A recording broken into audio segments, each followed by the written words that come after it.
Hello guys, how you all doing? I don't know if you guys are seeing the news coming from Lagos State. I don't know if you guys are seeing how people are being intimidated, how people are being deprived from voting, how people are being beaten, dogs are beating people and snatching the bullet boxes from them. I don't know if you guys are seeing how people are being discriminated because they are from different tribe. And this goes a long way to show you that we are not one. Forget that they say we are one in Nigeria. No, we are not. We are not. If you cannot allow an Igbo man, or in fact, if you cannot allow your fellow Yoruba indigene, Yoruba woman or Yoruba man to vote simply because the person looks like an Igbo man, this shows the kind of hatred, the kind of disdain these people have against the Igbos. And I keep asking myself, what has the Igbo done aside from being industrious, aside from being hardworking?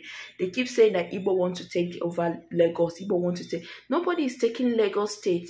Do you talk about other nationals that are in Lagos State that are doing business? Do you talk about the Lebanese, the Chinese, the Indians who are there in millions doing business there? Are they? Why are you not saying they are going to take over the state? Why are you saying that an Igbo man would? What makes you even think that an Igbo man would take over your state?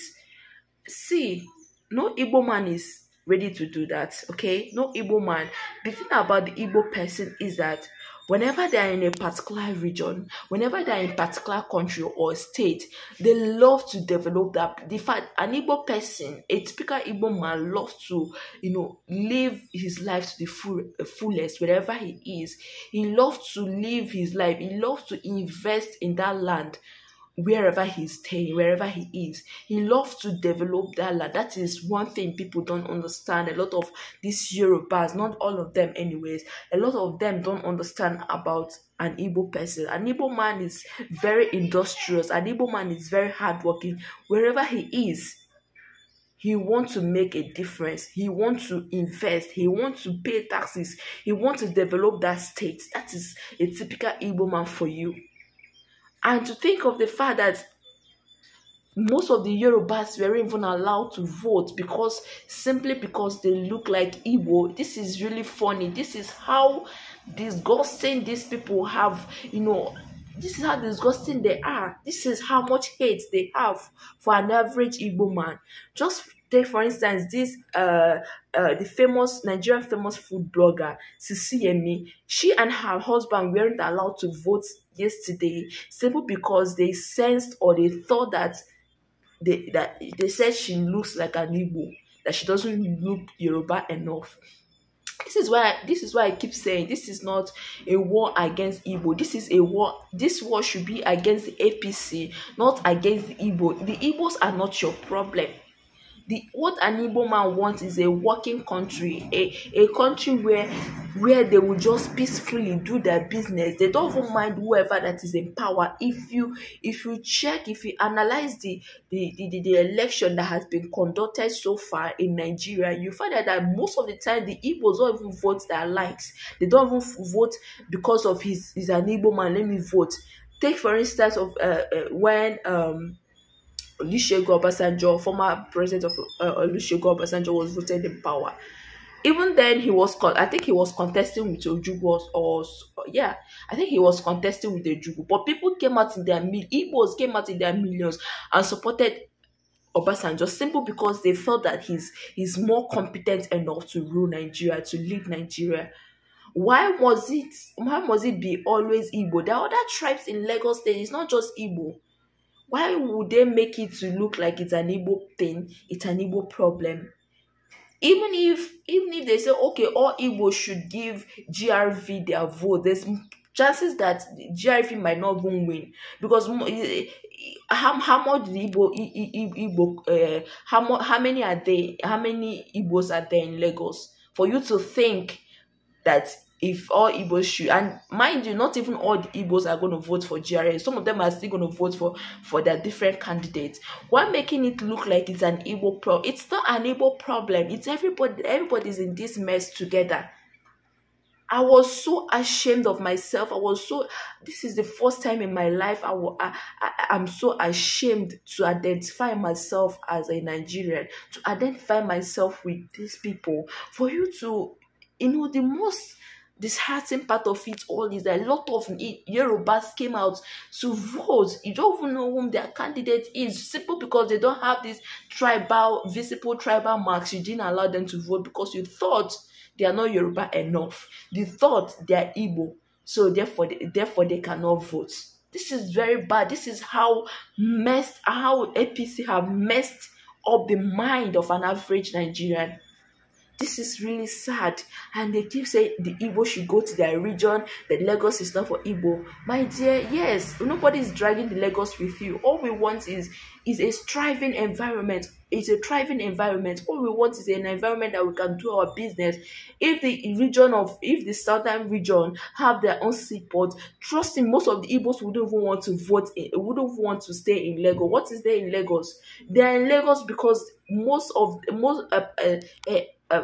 most regions in the southeast have been deprived of development, and this is why I'm using this opportunity to call on Igbo elites, Igbo Democrats, Igbo technocrats to come out and speak, to come out and fight for our own seaport. Let's build our own seaport. Let's develop our own region, because this insult is too much.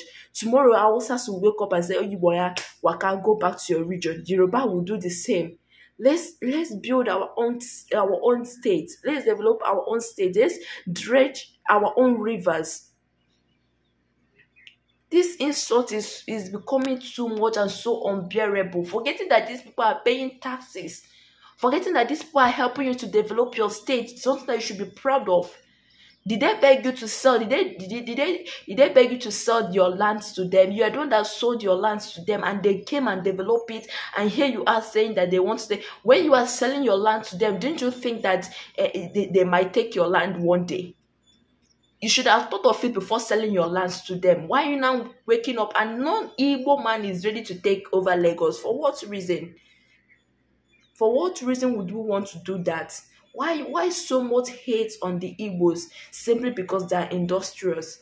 If you don't like somebody, don't make it look like it's not a problem that they are industrious. It's whom they are. They've been like this right from beginning of time. If we check after the Civil War, the Igbos are very resilient. After the Civil War, they picked their broken pieces and they came out again to force themselves in the same country that never wanted them. We keep forcing ourselves in Nigeria, saying we are one, but we are not one. Yesterday has proven it. Yesterday has shown, yes, that we are not one in that country. We are not. We are not one. There is nobody that will come out and tell me that, no, we are not. If a Yoruba man could not be allowed to vote in her land, simply because he or she looks like an Igbo man, this shows that we are not one. Let these people go. If you don't want them, let them go back to their region. Let them go. Let them go to their own different states and develop their state. If you don't want them, give them Biafra. That is what everybody is asking for. You cannot allow Igbo man to rule you. You cannot allow Igbo man to participate in anything that has to do with election. You cannot allow Igbo man to occupy any meaningful position in the government, parastatals. You cannot allow an Igbo man to do any meaningful something, any meaningful job without you oppressing her or him. Yet you come out tomorrow to preach that we are one Nigeria. We are not one.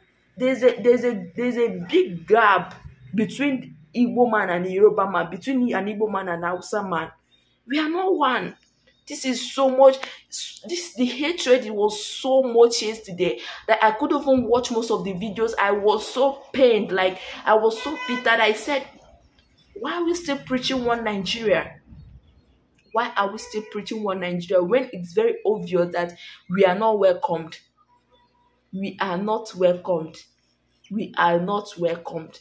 If not for anything, yes, the Igbos they've done their best to develop Lagos, and that is why I'm calling on all Igbos. It's high time we come back home. It's high time we brought our investment back home. It's high time we start fighting. We start holding our governors on their balls until they do the right thing. It's high time we start creating job opportunities in the South. South is not just building filling stations and hotels. It's high time we start developing our own region. It's high time we start building companies. building our houses, bringing our wealth back home. Because one day, with what happened yesterday, one day these people are going to rise, and they are ready, they are mean to do anything just to destroy, to bring an Igbo man down. This is so sad, you guys. This is so sad. I've never witnessed this so much hate for Igbo man. I know, yes, I know. The Igbos have never been loved, even after the Civil War. All of us know everything that happened in Civil War. I know, I know. I didn't witness those ones, but the one I saw yesterday, it is obvious. It is obvious that this is all about Igbo. The hatred was so much. The hate, even the Yorubas could have testified to this. Even an Hausa could tell. Even I'm not even a different tribe, because these people thought that this APC government thought that everybody are Igbo, provided they are not having the tribal mark, they are Igbo, forgetting that there are other tribes in Lagos. They came out on Twitter. It was just trending. The hate was so much. The hate is so visible. Even the blind can see. The ear can hear it. It was so visible. It was so obvious. This is so sad. For we to come out and start continue preaching one Nigeria, no, no, no, no, we are not welcomed. Igbos, it's high time we come back home. It's high time we hold our governors responsible. It's high time we see, Igbo men are rich. Igbo tribe are the richest. If we can do it after the Civil War, we can still do it now. If we can do it after everything that Nigerian government have done to us, we can still do, not even now that all of us, everything has been exposed, we can still do it now. We are very resilient. We are strong people. Let's come together. Let's hold this 2023 should be an eye opener. Even though Nnamdi Kanu has been saying it, because me, I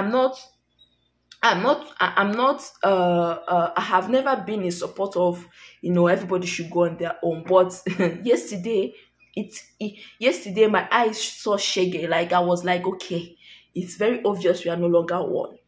Dear Igbo men, let's rise. We have the billionaires among us who can help us do this. Let's hold our governors responsible. Let's hold our own politicians. Let's hold them. Let's hold their neck. Let's squeeze their neck until they do the right thing, until they dredge our rivers, until they give us seaport. Because the hate is so much. Until when? Or is it until everybody, until they start setting all of us ablaze? It's high time we start developing our own region, because this hate is so much. It's so much. Let's start bringing our investments home. Let's invest in our own land. Let's build our houses. Stop running away from different villages. No villagers are good. No village people is after you. Let's leave this religious mentality that if you go to your village, something will happen. Nothing's gonna happen to you. Let's come back and build our own region. Let's develop our own region. I think by the time we start developing our own region, by the time we are strong, we are industrious. By the time we start, developing our own region, this other tribe, they will come begging. And probably, when we talk about Biafra, when we talk about restoration of Biafra, the world will listen to us, because now they're saying that we don't have the structure, we don't have what it takes to run a country or to be independent. Probably by the time we start developing our own country, by the time we have our own seaport, by the time we have our own functional international and local airports, by the time we have companies, meaningful companies employing youth, employing people, probably we will not have unknown gunmen. Probably the world will start listening to us when we cry to them that we are not one in Nigeria. Probably these other tribes will start respecting us. Probably they would stop all this hate on us, because the hate is too much. Nobody's taking over Lagos. Nobody. It's an agenda from the APC just to create tribal war, just to disrupt people, just to implant this hatred in us. You guys need to stop. You guys really need to stop. It's very obvious we are not one. We are not one. Nobody is going to tell me otherwise. After everything I saw yesterday, We are not. We are not one. We've never been one. And yesterday proved it that we are never one. Please, all Eastern governors, and I'm so glad a new set of governors are being ushered into position. I want you people to use this opportunity to develop this region. I want you people to develop at least let's all the five eastern governors that we have. Let's fight and have our own seaports.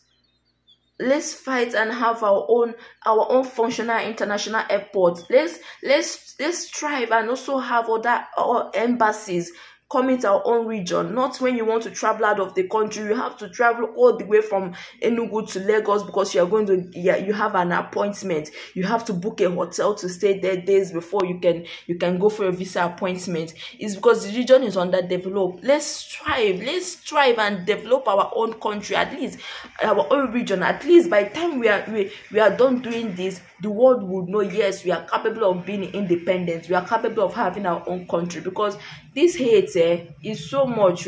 It's too much. I cannot lie. It's too much. So thank you so much for watching today's video. I pray that God keeps us alive.